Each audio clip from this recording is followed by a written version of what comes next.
On this episode, I'm not by myself.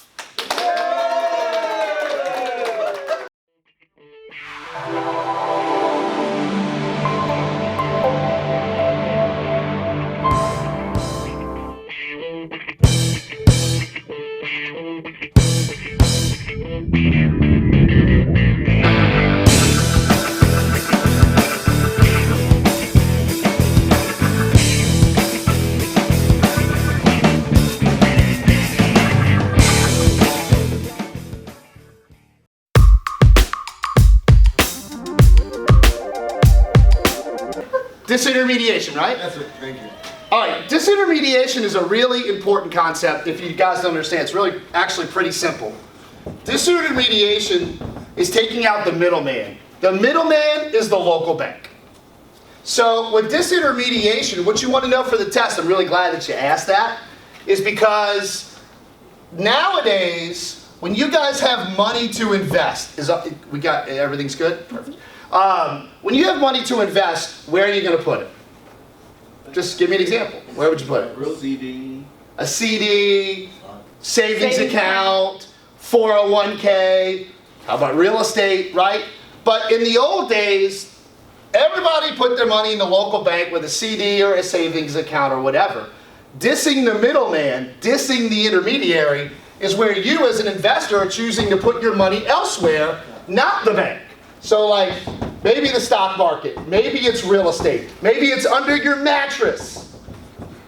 But what happens when you, as the consumer, are not putting your money with the local bank?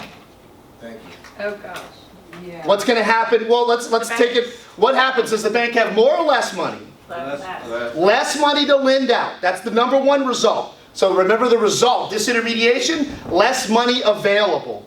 What happens to interest rates? They go up. That's it. In modern times, it's your choice as a consumer. So why do you think checking accounts are free? Because they need your money to lend it out. Your checking account is just a bother they put up with so they can lend your money out at higher interest rates. So disintermediation is a common, it's a really important concept. And yes, they sometimes like to ask that on the test so that you understand the effect on mortgage rates, which is why, for instance, the local bank then has to go to the Federal Reserve or the Fed to borrow money to lend to you. So that's what's called the discount rate, is what they borrow money from your bank from the federal government. And so what happens when the discount rate goes up? What happens to mortgage rates? Direct relationship for the most part, right? Like right now, this year, we're filming in January of 2017, interest rates just went up, which means the discount rate went up that the Federal Reserve charges to the banks, which means if it costs more to borrow money, it's going to cost more to lend it back out so that they have their yield. Everybody cool with that? So all right. In the most simplistic terms, then it would be that you're putting the money somewhere other than the local bank. That's right. You're dissing the middleman. The middleman is your local bank. That's the way to look at it. That's disintermediation. Hey, are we still good on the film? My head is not cut off. No. You can see the board. Yes. Do I look tiny in this picture? No. Okay, good. Well, because a giant board. Yeah.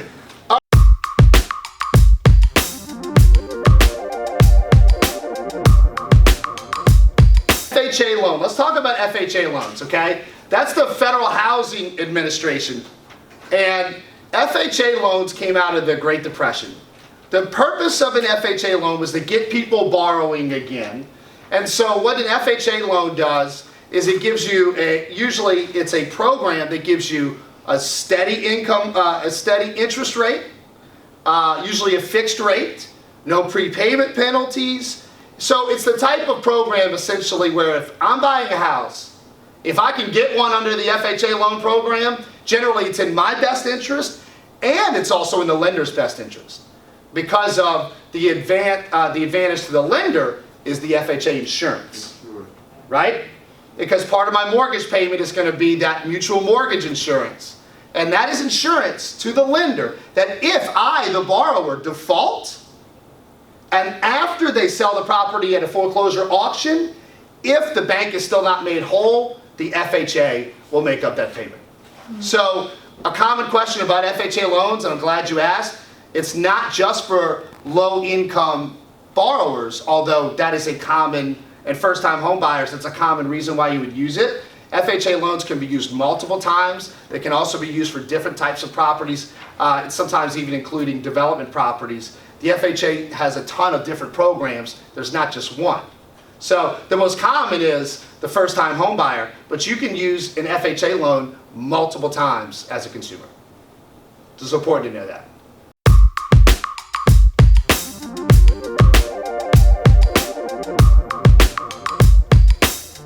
Remember, the common question is, and I'm glad you asked, is what are they going to ask on the test?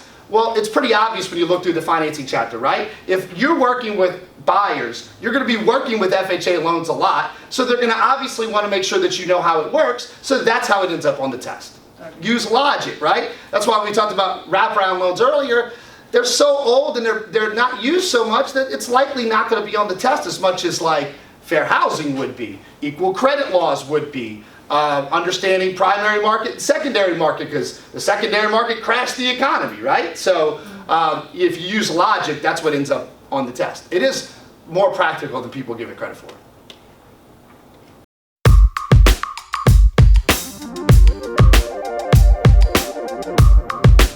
Really good question, because that's the essential agency formula. So the F word is what you need to learn to get agency down, which is fiduciary.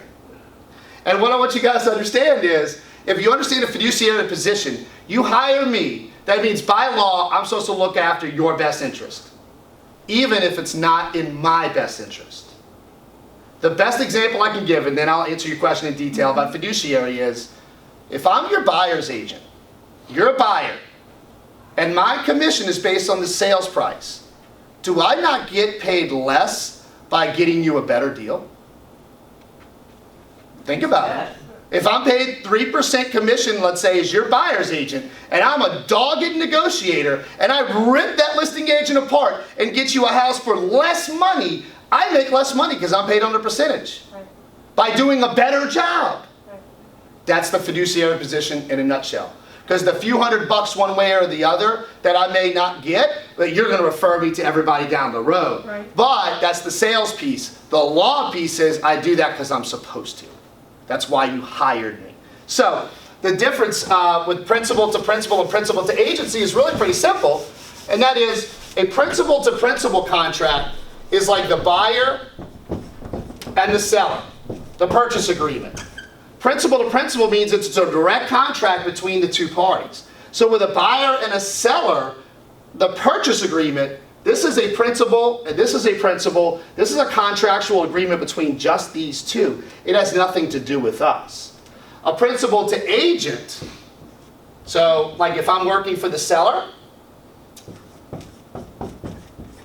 and here's your agent, that's where the F word comes in. Because a principal to agency means I am representing another party, which means I'm in a fiduciary position to protect this seller at all costs. So one last way to look at it is this. In a fiduciary position, think about buying a car. When you buy a car, do you care if the dealer makes money? They're shaking their heads no. No. Yes, I do. Well, if you care if the dealer makes money, you are a terrible consumer and I will sell you a car. Because you should not care. A principal to principal contract, guys, understand, is my job and my goal to get a car for the least amount of money that I can? That's protecting myself, isn't it? Yes. I am not supposed to protect the car dealer. And the reason is because, now it doesn't make you nefarious. I'm a consumer. When me and the car dealer sign that agreement, it means we've come to a deal. Neither of us is protecting one another. We're not supposed to. But the principal to agent, that means I'm in that protectionary role, and the agent's job is to protect the principal that hired them, which is now called a client.